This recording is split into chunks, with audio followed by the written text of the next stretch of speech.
Hello everyone and welcome to the channel. In the previous video I talked about the book, The Gospel of Survival by Jason Hunt. In today's video let's start digging a little deeper, and in part 1 of this video let's discuss the triangle of survival and the foundations of survival. In part 2 of this video we will discuss the survival priorities. The survival triangle is based on 3 biblical feasts or celebrations, if you will. The first one is Passover. I am sure that you have heard the story of Moses and the 10 plagues that God brought upon the Egyptians when Pharaoh refused to release the Israelite people from captivity. The last plague was the death of all the firstborn children and animals. The Israelites painted the blood of a lamb on the doorposts of their homes so that they could be identified and God would pass over their homes. Once this plague occurred, Pharaoh summoned Moses and ordered him to leave Egypt and take all the Israelite people with him, to include all their animals. So they basically had to bug out to the wilderness. Exodus 12 verse 34 states that they took their dough before it was leavened, having their kneading bowls bound up in their clothes on their shoulders. Exodus 12 verse 39 states they baked unleavened cakes of dough they had brought out of Egypt, for it was not leavened, because they were driven out of Egypt and could not wait, nor had they prepared provisions for themselves. They had to survive in the wilderness for the next 50 days until they made camp at Mount Sinai. This is where Moses received the 10 Commandments. The next feast is Pentecost, which occurs 50 days after Passover, which is in the early summer, and is a time when we are starting to harvest some of our spring crops from the garden, and it's also when wild edibles and medicinal plants and trees are starting to bloom. It's the perfect time to be out practicing our skills and constructing shelters with materials taken from the landscape. This takes us to the third feast, which is Sukkot, also known as the Feast of Shelters. This is an 8-day festival where you are to go out and stay in a temporary shelter as a reminder that the Israelites lived in temporary shelters during their time in the wilderness. You're supposed to decorate your shelter with items from the fall harvest and to give thanks to God for all His blessings. Think of these festivals as annual training cycles where we can practice our skills and be better prepared if the time comes that we must bug out to the wilderness. The next thing we will talk about is the foundation of survival. This is based on the 5 stones principle. I am sure you have heard the story of David and Goliath prior to his battle. David stopped by a stream and selected 5 stones.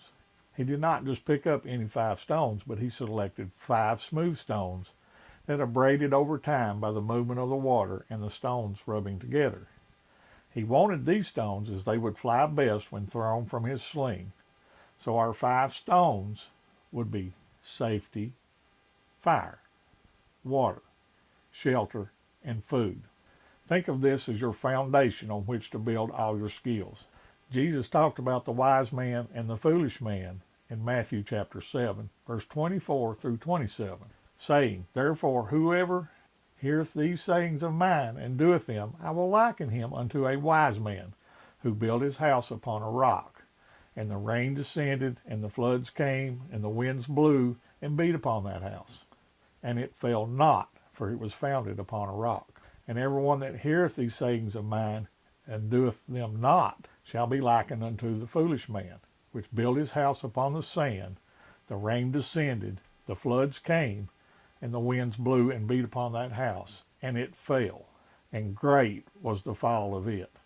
Again, think of these 5 stones as the foundation for your survival, and the skills that you develop as the mortar that binds everything together into a rock-solid foundation that can weather any storm. Let's talk about each of these 5 principles in further detail and in order of importance. Safety is something that we should be practicing every day, whether it is at work, driving our car, and especially when we are out enjoying God's beautiful creation. Distractions, improper tool use, and taking shortcuts can all lead to an accident that may have been prevented and causing us to become a casualty that results in us becoming stranded, having to rely on our survival skills, or worse. Fire is an essential skill that we need to practice continually so that we can get a fire started regardless of the weather and the location. We can use a fire to keep us warm, dry out wet clothing, boil water, and cook food. Having fire is also a morale booster and is also an effective way to signal for rescue should we become lost or stranded.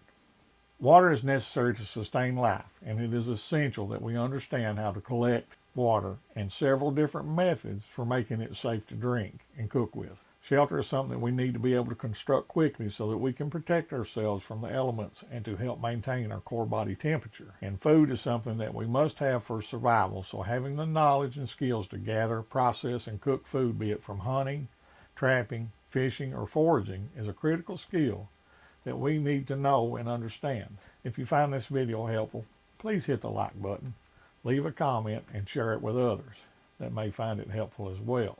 If you have not subscribed already, please consider doing so and turn on the notifications so that you do not miss part 2 of this video and the rest of this video series. I appreciate you watching, and remember, prepare today for what may happen tomorrow, and I will see you on the next video.